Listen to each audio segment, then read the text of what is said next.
Les gens me trouvent changé. Et souvent, la première réflexion qu'ils m'ont faite quand ils m'ont vu après le voyage, c'est que j'avais la même tête, j'étais la même personne, mais le regard avait changé. Il y avait quelque chose, ouais, il y a quelque chose à l'intérieur qui a changé.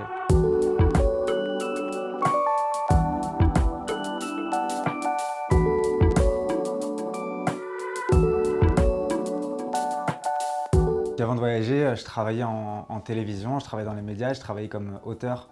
Le jour où j'ai décidé de partir, c'était un ras-le-bol de ma vie, du travail, de la pression que j'avais. J'ai décidé d'arrêter sans trop savoir ce que j'allais faire. J'ai pris un billet aller simple. Je suis parti en Inde, ensuite je suis allé au Népal, je suis allé en Indonésie, je suis resté à peu près 1 an en Australie et je dirais 5-6 mois en Nouvelle-Zélande. Je voulais casser la routine et surtout j'avais depuis tout petit toutes ces images dans la tête de montagnes, de paysages incroyables et j'avais envie de le voir en vrai. Je pense que le premier souvenir qui m'a vraiment marqué, c'était au Népal. J'étais en train de faire un trek dans l'Himalaya et tu marches pendant des jours. Pendant tout ce temps, je me dis presque, mais pourquoi je fais ça? Pourquoi est-ce que j'ai besoin d'aller aussi loin et pourquoi est-ce que j'ai besoin de toujours plus explorer?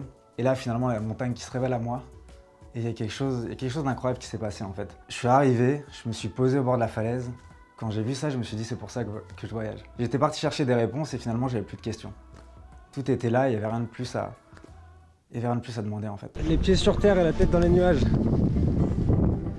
Comme beaucoup de gens, j'étais dans une vie où on poursuit une carrière, on poursuit de l'argent, on poursuit tous une forme de réussite sociale. Tout ça manquait cruellement de sens. La nature m'a apporté beaucoup de sens.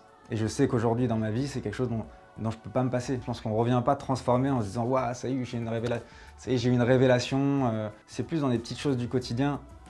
Par exemple, j'ai beaucoup plus de distance avec mon travail. Maintenant, je fais beaucoup plus de place dans ma vie pour les choses qui me conviennent, qui sont essentielles pour moi. J'ai changé ma façon de consommer, je suis devenu végétarien en voyage. J'ai passé parfois des semaines, des mois entiers dans une tente à vivre au milieu des animaux quelque part. Et quand tu vis comme ça, tes voisins, c'est le même kangourou qui tous les matins vient à côté de toi avec son bébé, qui vient brouter de l'herbe. Tu vis dans cet écosystème et tu te rends compte que tu peux pas, t'en fais partie.